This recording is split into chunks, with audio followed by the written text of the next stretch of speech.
pastor sempre recebe perguntas difíceis, né, das pessoas. Uma pessoa falou: puxa, se Deus é bom, por que acontece tantas coisas ruins, né? Se Deus é bom, por que tantas coisas adversas acontecem? E isso não realmente é fato que acontece. A Bíblia tem várias passagens assim, várias histórias, vários textos de coisas que aconteceram e foram coisas assim caóticas, né, difíceis. E também Jesus, em forma alguma, nos falou que o mundo é fácil de enfrentar. Não é. Sempre a Bíblia traz que realmente a vida já é um peso, né? As dificuldades, isso já acontece. E não é ser pessimista, é ser realista. Mas em tudo, se nós olharmos, todas as coisas estão no controle de Deus.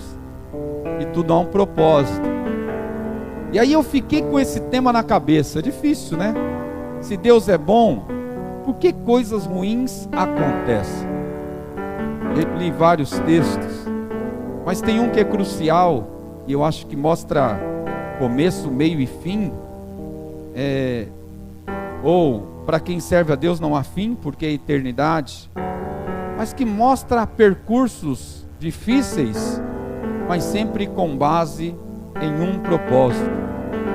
Por isso eu quero que você abra a sua Bíblia lá em Gênesis no capítulo 37, e esse é o tema: se Deus é bom, por que coisas ruins acontecem? Amém? Gênesis capítulo 37, versículo 27, eu vou usar aqui esse texto que fala sobre José. José, porque facilita, é um texto conhecido, e desde criança, né, quando a gente participa das escolas bíblicas, dos estudos bíblicos infantis, nós já aprendemos sobre José. E aqui no Gênesis capítulo 37, versículo 27, diz assim, aqui já é a conclusão, os irmãos dele já tramaram o que vão fazer.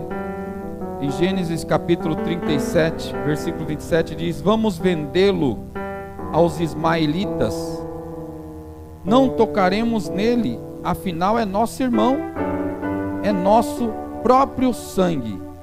E seus irmãos concordaram. Em Gênesis também, no capítulo 39, no versículo 15, diz assim, a mulher, aqui já é a mulher de Potifar que está falando, aqui já é outra fase, né? Diz assim: quando me ouviu gritar por socorro, largou seu manto ao meu lado e fugiu da casa.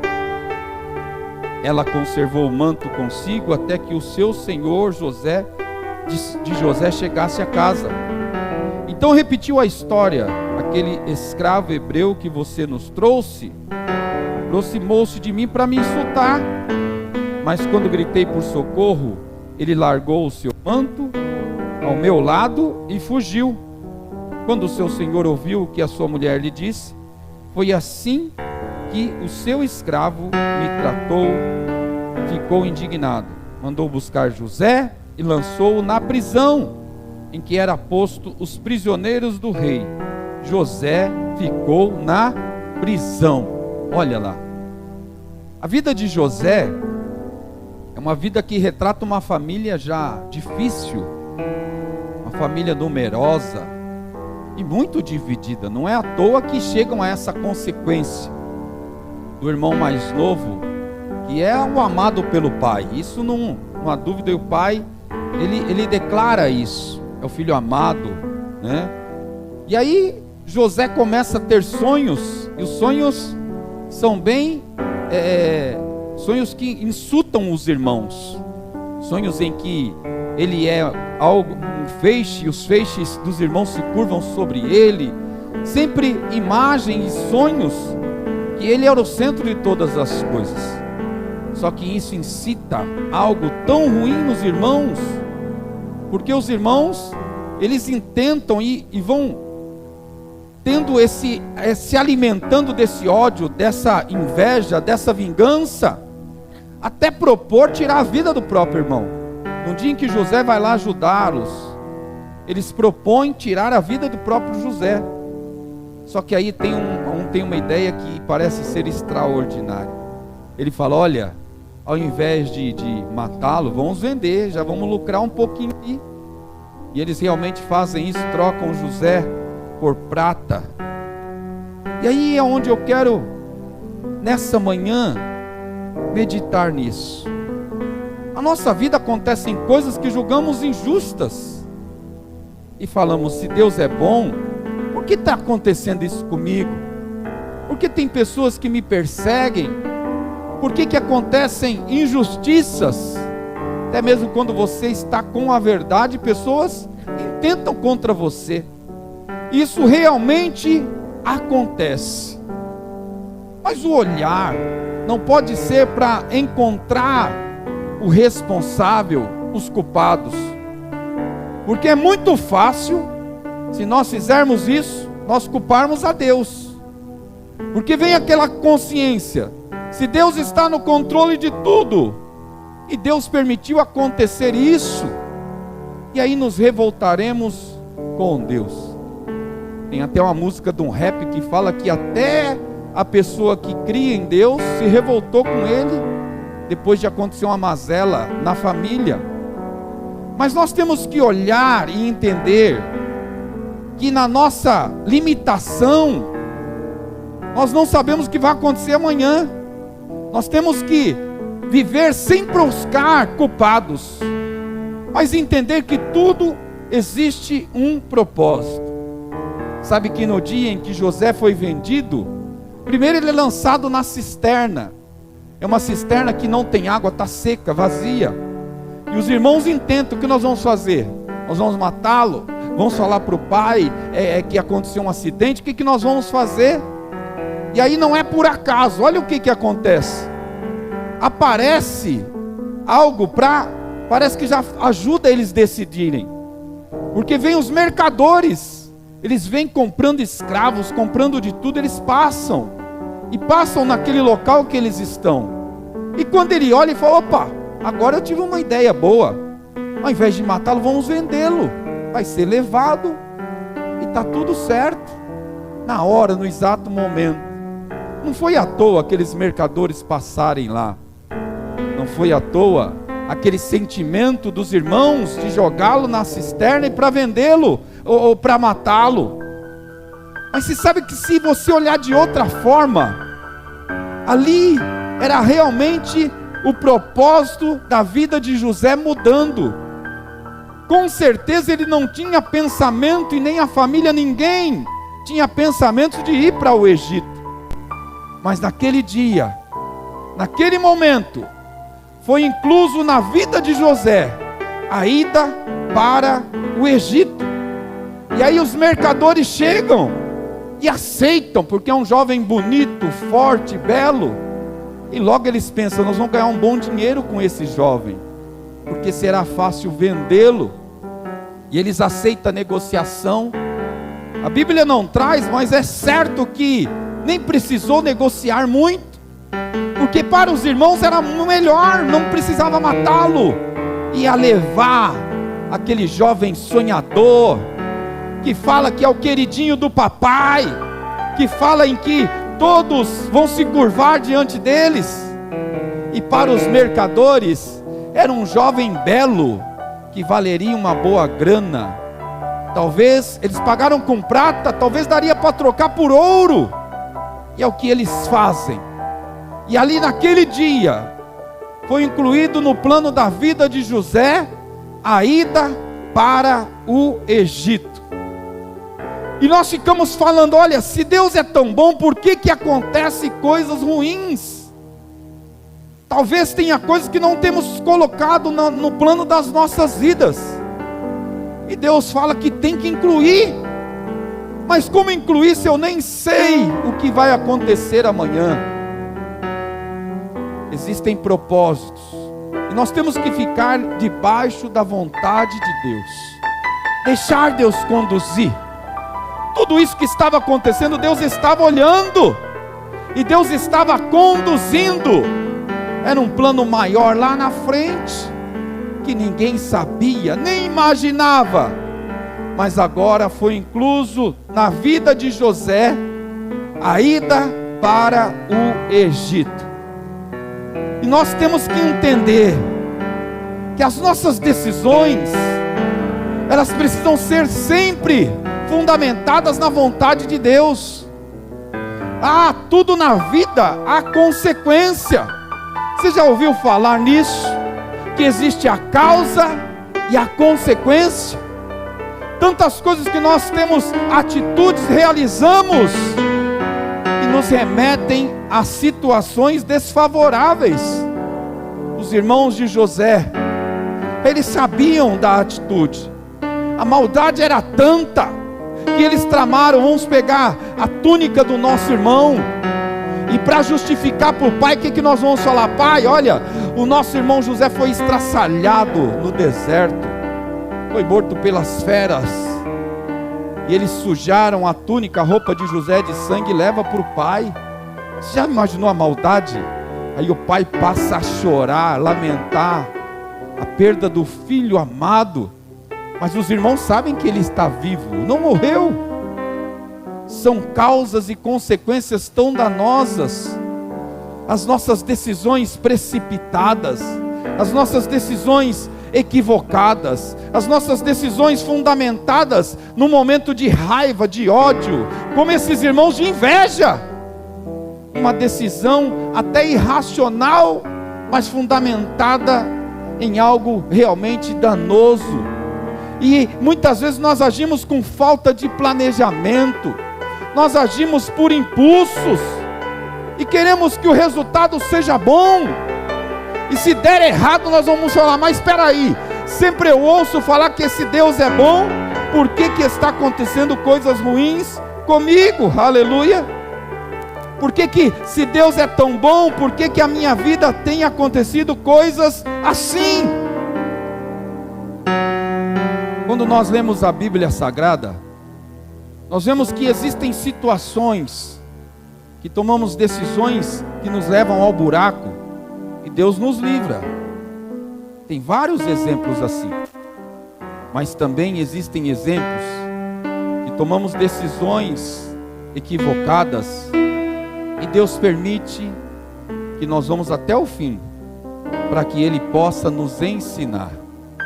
As situações que realmente também são provas de Deus, isso existe. Mas se nós entendermos, Deus tem propósito em tudo que acontece.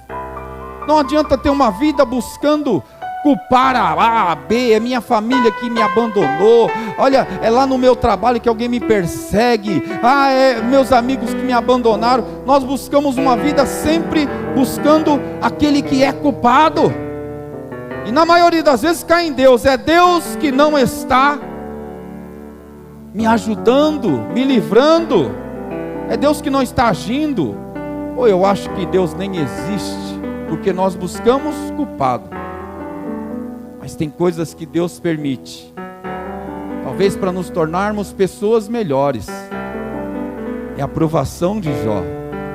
Jó fala assim: eu conhecia Deus só de ouvir falar, mas agora eu ando com Ele, e eu sei quem é esse Deus, eu sei quem Ele é.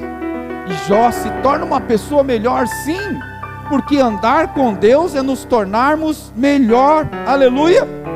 Talvez Deus permita que passamos por tantas coisas, para termos mais resiliência, cair, levantar e seguir em frente.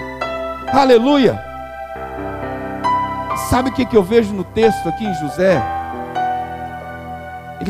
Esse homem é um homem de tanta força, porque ele teve poder, ele teve capacidade, força, para perdoar todas as injustiças que foram cometidas na vida dele.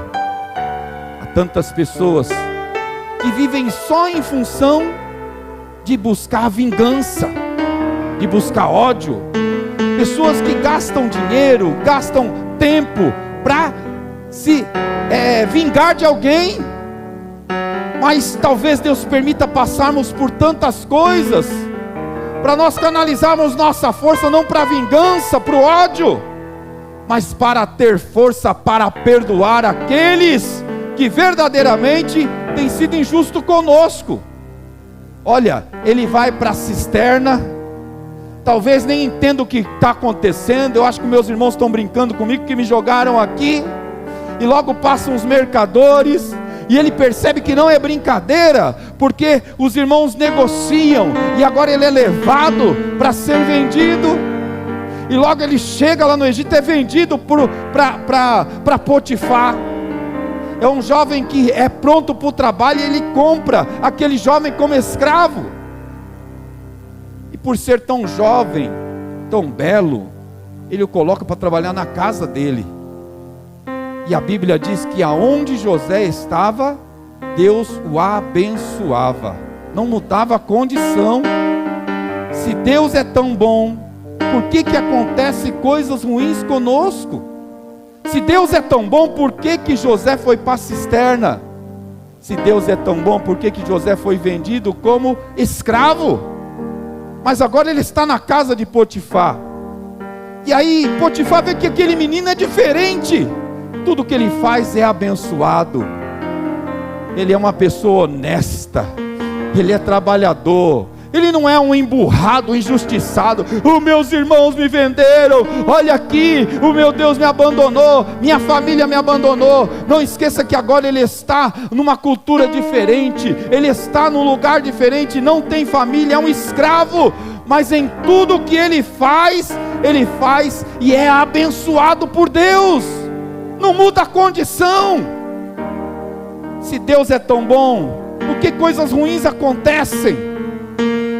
E aí a mulher de Potifar vê aquele jovem belo, e lógico, é uma mulher em que sempre o marido está viajando nas batalhas, em tantas coisas, e ela intenta contra José, e José resiste. José não é uma pessoa desonesta, ele permanece diante de Deus, ele não negocia, a decisão dele é realmente permanecer diante de Deus, ele não resiste, e aí ele fala não para o pecado. Sabe que às vezes falar não para o pecado vai te levar a sofrer muito, vai te levar a situações difíceis. E aí tem gente que numa pressão dessa que ele fala, é melhor eu arrumar uma mentira para ver se melhora a minha vida, a minha situação. Ele já negocia rapidamente. Mas José buscou permanecer firme diante de Deus. E aí a mulher intenta contra ele e fala, olha, sabe esse servo que você colocou aqui em casa? Ele veio contra mim, ele intentou contra mim. E aí Potifar já se revolta e o coloca no cárcere.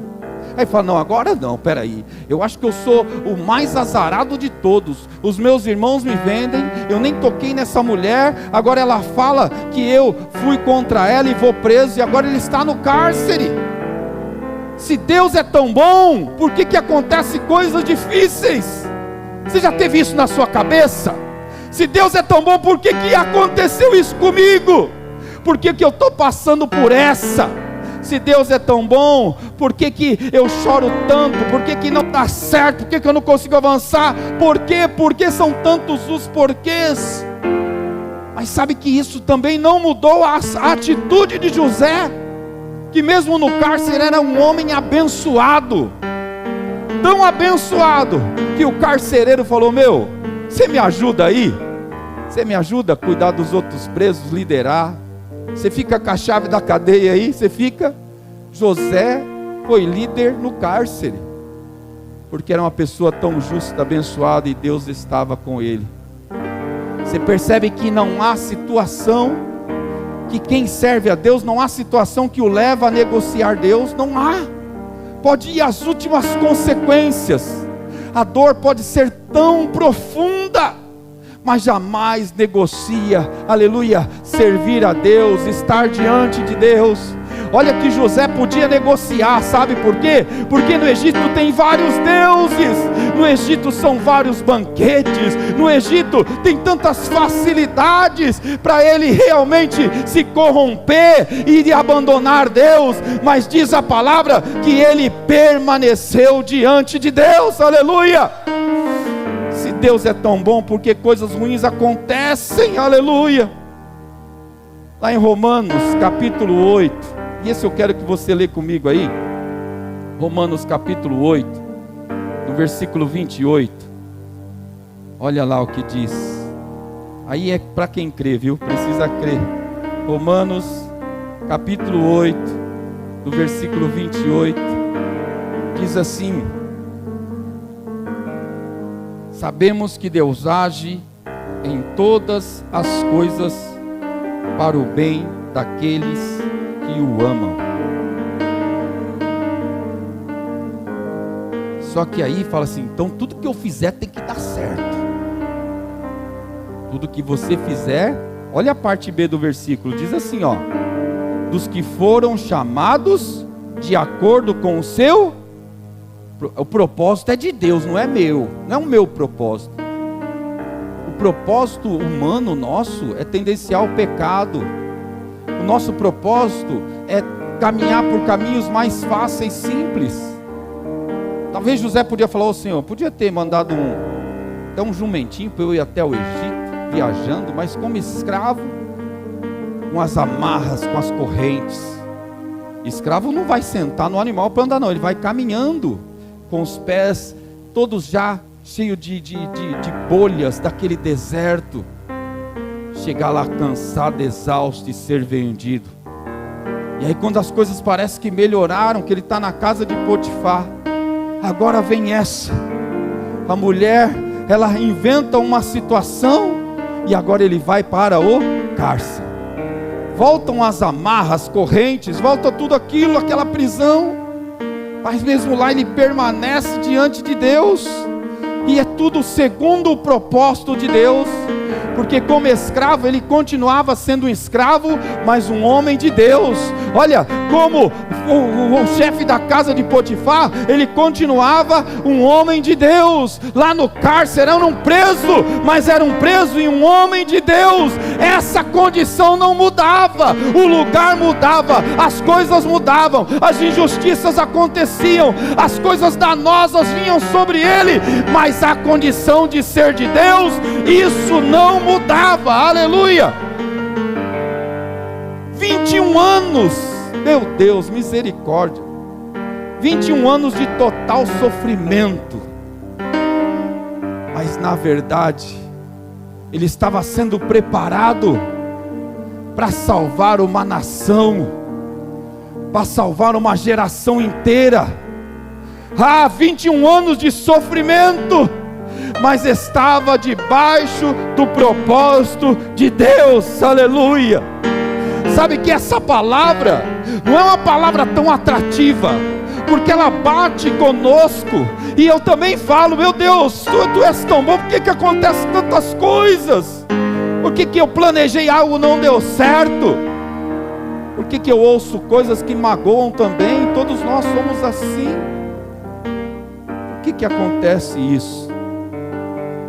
Nós não sabemos se o dia de amanhã nós vamos prosperar como José, ou ter a cabeça cortada como João. Misericórdia, pastor. Todos eram servos de Deus, mas só nos cabe saber uma coisa, que a nossa decisão é permanecer com Deus, permanecer diante de Deus. É esse povo que vai para o céu, que não negocia, que não abre mão, em onde estiver, não está firmado em coisas, está firmado em Deus, aleluia. É um povo que Jesus comunicou com eles, e lá em João capítulo 16, se você desejar abrir, olha lá, Jesus disse em João 16, capítulo 36, ele fala assim, ó, no mundo, está aqui, ó, João capítulo 16, versículo 33, diz assim, ó, no mundo Eu disse a vocês as coisas para mim, vocês tenham paz. Nesse mundo vocês terão aflições. Jesus, estou falando para vocês, presta atenção. No mundo nós teremos aflições. Ele fala, contudo, tenha bom ânimo. É possível vencer. Ele fala, eu venci. Tem gente que fala, vós vencereis. Não tem, tá? Jesus fala, eu venci.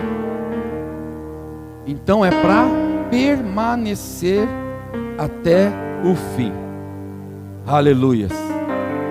Aí José, ele é vendido, vai para a casa de Potifar. A mulher de Potifar se apaixona por José. José não quer nada com ela. Eu acho que ela falou, você não quer, agora eu vou aprontar com esse cara aí. E ela arruma uma história, inventa um álibi. José vai para o cárcere. Ainda é o caminho do Egito. Deus ainda o estava conduzindo por caminhos difíceis, lógico. São 21 anos. E aí lá no cárcere, José passa a ser o que decifra os sonhos. Um prisioneiro sonha, sonhei isso. José fala, aí meu, sabe o que é esse sonho? Você vai morrer. E o cara morria mesmo. E o outro sonhava, sonhei isso. Sabe o que é esse sonho? Você vai ser livre da cadeia. E o cara era livre. Aí ele passa a ser o conhecido, aquele que decifra os sonhos. Até ele decifrar os sonhos de uns homens que estão lá. E esse sonho era, um seria morto, o outro seria livre e seria restaurado a copeiro do rei. E ele fala, não esqueça de mim, lembra-te de mim, vai lá. E é tudo propósito de Deus. Ele ainda está com as correntes, as amarras, ele ainda está no cárcere, por tantos anos, 2 anos ele ficou ali no cárcere, mas aí, aleluia, o homem, o copeiro é livre, volta para o rei, está lá, aí agora é Faraó, nem é mais Potifar, o governador, agora é o maioral, e ele tem um sonho, não consegue entender o que é aquele sonho. Chama os homens que são os sábios do reino dele, eles vêm e falam, olha, eu não sei decifrar esse sonho, não há quem possa decifrar o sonho. Aí imagina o cara indo lá servir o rei, né? Aí vai ouvindo a história, a conversa, porque tem como. Aí o rei está, ninguém decifra esse sonho, eu não consigo, esse sonho está difícil. O que será que esse sonho? Será que alguém? Aí ele fala, olha, aqui no cárcere tem aquele José. Aquele José, tudo que ele decifrou de sonho aconteceu. Olha José, aquele homem. Será que eu falo para Faraó? Porque se der errado eu estou morto também. Será que eu falo? O que eu não falo? O que eu faço? Aí ele, meu senhor. Aí no cárcere tem um rapaz, um jovem, que tudo que ele decifra os sonhos, tudo acontece. Aconteceu comigo, aconteceu com outro. Chama ele aqui. Aí chega alguém, prepara José. Vai lá, vai se arrumar. Faz essa barba aí.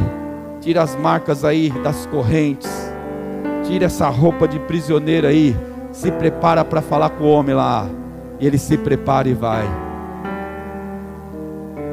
Mesmo que estava com ele no cárcere, é o que vai diante de Faraó. Nós não precisamos, nós vamos mudar de atitude, situações, de lugar. Ora estaremos bem, ora estaremos chorando e nos achando a pior pessoa do mundo. Ora estaremos a toda viajando aí, voando, e olha, glória a Deus, estou bem, está tudo bem. Ora não. Mas nós não podemos abandonar a presença de Deus. Uma das conclusões que eu coloquei nessa palavra é que o nosso Deus é amor e nada muda isso. Não muda. Isso já está concretizado. E aí é tão interessante, porque Deus o reveste de sabedoria. E aí o homem conta o sonho, ele sabe o que significa, porque Deus revela a ele. Mas Deus não revela só o sonho, Deus revela também a solução para ele. Olha, o seu sonho é isso, e você deve fazer isso e isso. Eu queria só que você revelasse o sonho, mas você já trouxe a resposta, a solução para o problema para mim? Então você que vai ser o administrador de tudo isso. porque ele passou para o caminho do Egito, e agora Deus está o honrando. E aí a gente sabe da história. Se você não sabe, leia lá Gênesis, você vai ver. Vem uma seca de 7 anos, essa seca destrói muitos lugares. É uma seca muito... primeiro vem a fartura e ele armazena, depois vem uma seca muito difícil. E aí na seca, quem tem alimento vende o preço que quiser. E eles vendem, enriquecem, até que vem a família de José. E José agora está preparado não para executar a vingança, não está preparado para executar justiça, porque os irmãos que o venderam estão lá diante dele. Ele podia falar: guarda, mata-os, prende-os, faz o que quiser, a ordem seria executada na hora. Mas ele tem a capacidade de perdoar, porque ele passou pela cisterna, passou pelas correntes da escravidão, porque ele permaneceu no cárcere por injustiça, mas agora ele está capacitado a perdoar, e ele perdoa, aleluia. Deixa Deus te conduzir, meu irmão, pelo lugar que você trabalha, na sua família. Olha, Deus vai ser, aleluia, realmente canal de bênção, aleluia. Você é diferencial, não negocie a sua fé. Pastor, tem acontecido tantas coisas ruins, mas isso não muda. O nosso Deus continua sendo bom, aleluia. A nossa oração deve ser: Senhor, não permita que eu sofra de bobeira, me ajuda a mudar os planos da minha vida, para que a sua vontade prevaleça, para que eu possa fazer de acordo ao teu querer, e a tua vontade sempre, sempre possa prevalecer na minha vida, aleluia. Sabe que fizeram uma pesquisa? O ser humano, ele sempre quer o agora. Nós não queremos algo depois, queremos agora. E não muda muito da nossa fase de criança para adulto. E nessa pesquisa, o que eles fizeram? Pega as crianças e fala assim: olha, eu tenho um chocolate para te dar agora. Está aqui, ó, o chocolate. A criança olha e fala: que delícia, está aí o chocolate, está aqui. Ou você pega esse chocolate agora, ou você vai ganhar 3 amanhã. Só que ele não mostra os 3, só tem um lá. Você pega esse agora ou 3 amanhã. O que eles escolheram, você acha? Manda esse chocolate agora. Quero saber amanhã. Eu quero agora. E nós também somos assim. Pensamos no hoje. Por isso que hoje eu questiono: se Deus é tão bom, por que está acontecendo tantas coisas ruins? E nós esquecemos que existe o amanhã. Nós esquecemos que Deus está no controle de todas as coisas, aleluia. Nessa manhã, olha, fortaleça, busque força lá na sua alma e fala: olha, Deus continua sendo bom, Ele continua sendo o meu Deus, aleluia. Pede perdão para Deus, fala: Senhor, tem acontecido coisas ruins, mas eu confesso, são decisões equivocadas que eu tomei, Senhor. Mas eu quero me abrigar na tua fidelidade, no teu amor, eu quero me abrigar em ti, Senhor, aleluia. Deus é amor e nada vai mudar isso, aleluia, em nome de Jesus. Sabe aquela brincadeira? Está quente, está frio, está quente, está frio. José, quando ele estava lá na cisterna, alguém podia falar: aí meu, está frio. Se conhecesse o futuro dele, falar: está frio. Mas no dia que ele começou a andar em direção ao Egito, como escravo, viu? Com as cadeias correntes no pé, arrastando aquele sol. Olha, ele estava arrastando ali, e os mercadores: vamos, andem, batia, porque escravo apanha. Mas ali ele sai do frio para a posição de quente, para a proximidade da vitória e da bênção dele. E ele chega lá no Egito, Está frio ou está quente? Se alguém conhecesse já a história, está frio ou está quente? Está morno agora. E ele está na casa de Potifar, está morno. Aí ele é injustiçado e vai para o cárcere. E agora no cárcere, agora já está de morno para quente. Está de morno para quente. Mas quando os guardas chegam no cárcere e falam: quem é José aqui? É aquele lá. Vem aqui, José. Se prepara. Está aqui, coloque essa túnica. Vai se lavar. Faça essa barba. Olha, vai até lá que alguém vai te arrumar. Vai se preparar. Agora, se alguém perguntasse, se José perguntasse: agora, está frio ou está quente? Ele ia falar: agora está quente. Está chegando o dia da sua vitória, aleluia. E quando eles falam: agora, homem, siga-me, siga-me, e ele vai seguindo. Agora não está quente não, agora está fervendo, porque ele vai chegando, aleluia.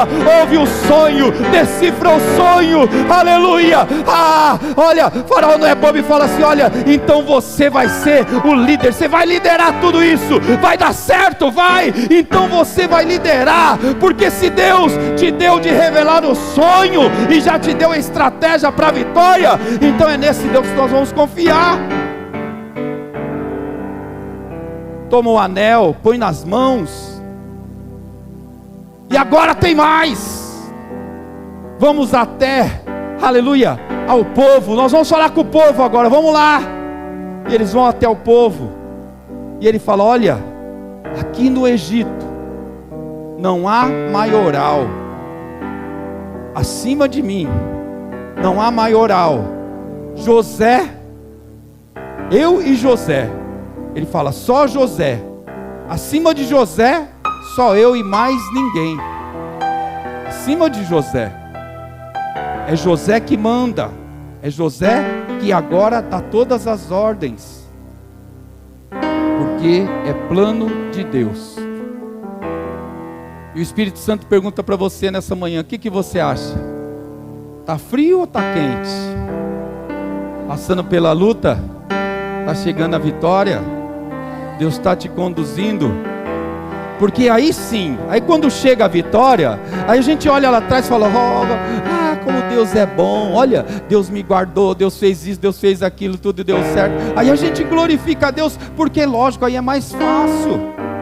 Mas e durante o percurso, nessa manhã, em nome de Jesus, não fique questionando se Deus é bom, porque coisas ruins têm acontecido, mas declara: independente do que aconteça, a minha vida está nas mãos de Deus, e eu vou andar com a minha fé, e eu vou saber que cada dia que eu estou passando, as experiências, as dificuldades estão ficando para trás, porque o meu caminho que Deus colocou, os planos que Deus incluiu na minha vida, está me levando a um lugar para que realmente eu seja bênção, não só para a minha vida, mas para a vida de muitos. Tudo há um propósito de Deus, aleluia. E nessa manhã se alegra em estar aqui nessa igreja, ouvindo essa palavra e ter a sua fé em Deus ainda, aleluia. Olha, agradeça a Deus nessa manhã, porque a cisterna não tirou suas forças, a injustiça, as coisas difíceis que aconteceram, até aqui nada foi maior do que a sua fé em Deus, a sua vida com Deus. E pensa que Deus não se alegra nisso? Ele se alegra, aleluia. Eu fico olhando essa palavra e vejo Deus, aleluia, vendo José sendo levado como escravo, mas Deus olha para ele e fala: olha, lá está o meu servo e ele é fiel, aleluia. E José é lançado no cárcere e ele permanece lá, e Deus fala: mesmo no cárcere ele é fiel, aleluia.